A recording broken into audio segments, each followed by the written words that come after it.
గౌరవ సభ్యులు వెంకట కృష్ణ ప్రసాద్ గారు. అధ్యక్ష నమస్కారం. ఈ బడ్జెట్ సమావేశాల్లో తొలిగా చింతలపూడి ఎత్తిపోతల పథకం మీద మాట్లాడేదానికి అవకాశం కల్పించిన పెద్దలకు నమస్కారం. నాగార్జున సాగర్ ఆయకట్టు 3వ ఫేజ్లో ఉన్నటువంటి మైలవరం నియోజకవర్గం అట్లాగే తిరువూరు నూజివీడు పరిసర ప్రాంతాలకి ఎన్ఎస్పి 295 కిలోమీటర్లకు గాను చివర 15 కిలోమీటర్లే ఆంధ్ర ప్రాంతంలో ఉంటాం.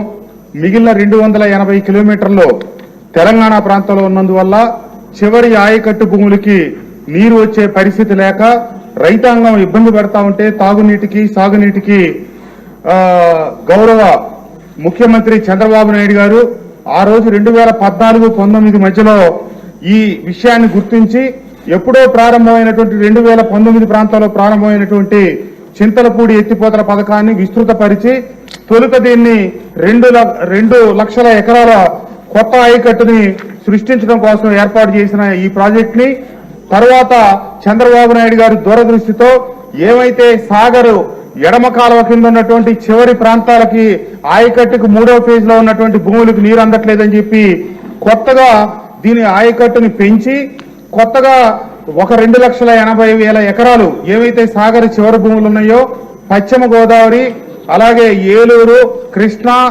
ఎన్టీఆర్ జిల్లాల్లో ఉన్నటువంటి 35 మండలాలు 10 నియోజకవర్గాలు అలాగే 4 పార్లమెంటరీ నియోజకవర్గాల్లో ఉన్నటువంటి భూముల్ని స్థిరీకరించడానికి 4,80,000 ఎకరాలకి విస్తీర్ణాన్ని పెంచుతూ 4,909 కోట్లతో 2017లో అప్పటి ముఖ్యమంత్రి చంద్రబాబు నాయుడు గారి చేతుల మీదుగా మైలవరం నియోజకవర్గంలో శంకుస్థాపన చేసుకొని పనులు ప్రారంభించి అతి వేగంగా జరుగుతున్నటువంటి పనుల్ని దురదృష్టవశాత్తు 2019లో అధికారంలోకి వచ్చినటువంటి జగన్మోహన్ రెడ్డి గారి ప్రభుత్వం ఏవైతే రివర్స్ పాలన అన్నిటినీ పక్కన పెట్టినట్టుగానే ఈ ప్రాజెక్టు కూడా ఆగిపోయింది. అధ్యక్ష, మొదట 1,700 కోట్లతో ఈ పనులు ప్రారంభమైతే చంద్రబాబు నాయుడు గారు ఈ ప్రాజెక్టు 4,80,000 ఎకరాలకి ఆయకట్టుకు తీసుకెళ్లేటట్టు 4,900 కోట్లతో దీన్ని ప్రణాళికలు రూపొందించి 4,200 కోట్ల రూపాయలు ఖర్చు చేసి దీంట్లో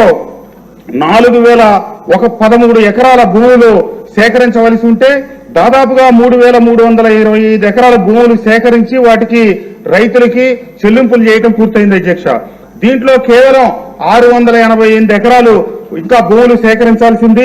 అలాగే అటవీ భూములు ఒక 4 హెక్టార్లు కేవలం 300 మీటర్లు మాత్రమే సేకరించవలసి ఉంది. ఈ కారణాలతో గత ప్రభుత్వంలో దీని మీద శ్రద్ధ చూపనందువల్ల ఈ ప్రాంతానికి 4,200 కోట్ల రూపాయలు నిధులు వెచ్చించినప్పటికీ ఈ రాష్ట్రానికి ఏమాత్రం ప్రయోజనం అనుకోవట్లేదు. అధ్యక్ష, ఏదైతే మళ్ళా అక్కడ కొత్త ఒక జలాశయం నిర్మించాలని ఇట్లాంటివన్నీ మళ్ళా దీన్ని ఇప్పుడు కొత్త ప్రతిపాదనలు దాదాపుగా 9,500 కోట్లు 9,600 కోట్లతో కొత్త ప్రతిపాదనలు తయారు చేయడం జరిగింది. ఏమైనప్పటికీ ఈ మధ్యలో పురోగతి లేకుండా ఆగిపోయినటువంటి కాలువల పనులు ఈ ప్రభుత్వం రామానాయుడు గారి ఆధ్వర్యంలో త్వరితగతిన చేపట్టి దీనికి చాలా అడ్డంకులున్నాయి. కొద్ది ప్రాంతాల్లో కేవలం రాజకీయ పార్టీలు రాజకీయ కారణాలు సాకులుగా చూపించి భూసేకరణకు అడ్డుతగులుతా ఉన్నారు. దీంట్లో ప్రభుత్వం కూడా అటవీ భూములు సేకరించవలసింది ఒక 4 హెక్టార్లు మాత్రమే ఉంది. దీనివల్ల ఒక 300 మీటర్లు పైప్ లైన్లు పూర్తి కానందువల్ల ఒక దశ ఎత్తిపోతలాగిపోయింది.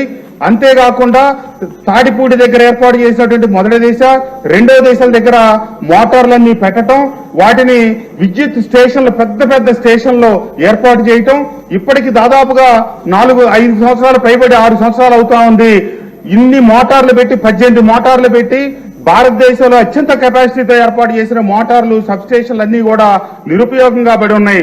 2,000 కోట్ల రూపాయలు కనుక ప్రభుత్వం ఖర్చు చేయగలిగితే వచ్చే 1.5-2 సంవత్సరాల ప్రాంతంలో ఈ ఏవైతే 35 మండలాలు 10 నియోజకవర్గాలు 4 పార్లమెంటరీ నియోజకవర్గాల్లో రైతాంగానికి తక్షణం మైలవరం నియోజకవర్గానికి తిరువూరు నూజివీడు ప్రాంతాలకి అలాగే గన్నవరం పశ్చిమ గోదావరి జిల్లాలో కొన్ని ప్రాంతాలకి 2,80,000 ఎకరాలకి మొదటి దశ కింద తక్షణం నీరు ఇవ్వడానికి వీలు పెడతా ఉంది.